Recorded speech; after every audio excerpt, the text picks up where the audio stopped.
भारत के लोग मजहबी रीति रिवाजों में बंधे हुए हैं। यहाँ के लोगों का जिंदगी जीने का एक अपना ही अलग ढंग है। मैं आज एक इंटरेस्टिंग वीडियो लाया हूँ। वीडियो को लास्ट तक देखें। चलिए मैं इस वीडियो को शुरू करता हूँ। भारत के उत्तर प्रदेश सूबे के कानपुर के इस गांव में शादी करने के बाद बदल जाती हैं लड़कों की किस्मत। उत्तर प्रदेश के कानपुर में एक ऐसा गांव है जहां ज्यादातर घर दामादों के हैं, जिस वजह से इस गांव का नाम भी दामादों के नाम पर ही दमादनपुरवा रख दिया गया है। आखिरकार ये गांव कब और कैसे बसा और इसका नाम दमादनपुरवा कैसे और क्यों पड़ा, इसके लिए आप इस वीडियो को आखिर तक जरूर देखें और साथ में हमारे पेज 3 चैनल को लाइक करें, सब्सक्राइब करें और बेल आइकन पर जरूर क्लिक करें। आइए अब मैं आगे चलता हूँ। वैसे तो घर जमाइयों और दामादों के ऊपर भारत में कई फिल्में भी बन चुकी हैं और आप लोगों ने देखी भी होंगी, लेकिन जब रीति रिवाज हद से ज्यादा आगे बढ़ जाता है तो इतिहास बनने लगता है। यूपी का कानपुर देहात के इस गांव में 3 पीढ़ियों से लड़कियों की शादी में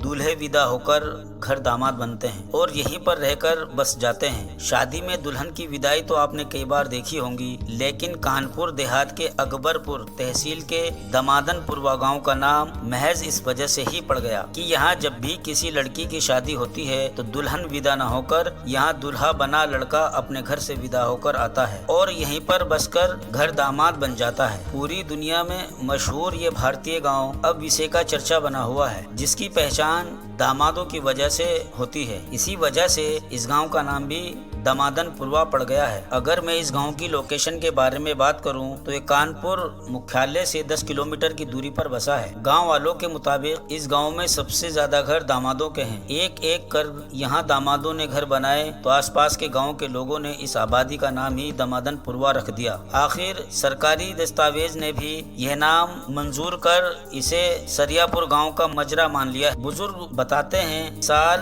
1970 में सरियापुर गांव की राजरानी का ब्याह जगम्मनपुर गांव के सांवरे कठेरिया से हुआ। सांवरे ससुराल में रहने लगे। जगह कम पड़ी तो गांव के पास ऊसर में उन्हें जमीन दे दी गई। वे अब दुनिया में नहीं है, पर उनके द्वारा शुरू किया गया सिलसिला जारी है। जब लड़का अपनी पूरी जिंदगी घर जमाए बनकर बिताता है तो लड़की के घर में घर दामाद कुछ दिन रहता है और फिर लड़की के घर वाले अपने जमाई को जिंदगी जीने के लिए पक्का मकान और जमीन देते हैं ताकि उनकी लड़की अपने घर वालों के पास पूरी उम्र रह सके और दामाद घर जमाई बन जाता है। इस गांव में ये प्रथा रीति रिवाज पिछली 3 पीढ़ियों से चली आ रही है और अब ये रीति रिवाज बन गई है। गांव में बना एक प्राइमरी स्कूल भी है जिस पर दमादनपुरवा नाम लिखा हुआ है। दरअसल गांव में रहने वाला हर घर अमूमन घर दामादों से घिरा हुआ है और यहाँ बूढ़े से लेकर जवान तक शादी के बाद घर दामाद बनकर रह रहे हैं। इस गांव में लगभग 500 की आबादी है और 253 मतदाता भी हैं। दलित परिवारों से भरा ये गांव अब सुर्खियों में आ गया है और पूरी दुनिया में चर्चा का विषय बना हुआ है। पिछले 2 साल पहले इस गांव के